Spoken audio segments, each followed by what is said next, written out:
ഒറ്റപ്പാലം ലക്കിടിയിൽ വീടിന് മുകളിലേക്ക് വീണ മരം വെട്ടിമാറ്റാൻ രംഗത്തിറങ്ങിയത് ഡിവൈഎഫ്ഐ SFI പ്രവർത്തകർ. ശക്തമായ കാറ്റിൽ 18-ാം പ്രദേശത്തെ മുല്ലക്കര റോഡിൽ നിർമ്മാണം നടന്നുകൊണ്ടിരിക്കുന്ന വീടിന് മുകളിലേക്ക് കഴിഞ്ഞ ദിവസം വൈകിട്ടാണ് മരം വീണത്. കഴിഞ്ഞ ദിവസം വൈകുന്നേരം 4 മണിയോടെ ആഞ്ഞുവീശിയ കാറ്റിൽ കരിങ്കുഴിയിൽ സജിത ശ്രീനിവാസൻ ദമ്പതികളുടെ നിർമ്മാണം നടന്നുകൊണ്ടിരിക്കുന്ന വീടിന് മുകളിലേക്കാണ് മരം പൊട്ടി വീണത്. വൈദ്യുത കമ്പികൾക്ക് മുകളിലൂടെ വീണ മരം വീടിന് മുകളിൽ വന്ന് പതിക്കുകയായിരുന്നു. ഉടനെ KCB അധികൃതർ വന്ന് വൈദ്യുത ലൈനുകൾ ഓഫ് ചെയ്തു.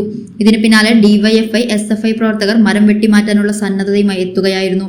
ഡിവൈഎഫ്ഐ മേഖലാ സെക്രട്ടറി അജിത്, പ്രസിഡന്റ് പ്രിൻസ്, മേഖലാ കമ്മിറ്റി അംഗം Sreerag, unit secretary Yadu Krishnan, president Manoop, SFI secretary Vidhu എന്നിവർ നേതൃത്വം നൽകി. സൗജന്യ വൈഫൈ കണക്ഷൻ അങ്ങനെ വരാൻ വഴിയില്ലല്ലോ. ഫ്രീ മോഡം ഇൻസ്റ്റലേഷൻ ചുമ്മാ. സത്യാടോ, എന്റെ വീട്ടിൽ ഈ കണക്ഷനാ. തന്നെയും വിശ്വാസമില്ല. അല്ല, കേരള വിഷൻ. കേരള വിഷനിലേക്ക് സ്വാഗതം. ഇപ്പോൾ വൈഫൈ കണക്ഷൻ എടുക്കാം ഫ്രീ ആയി.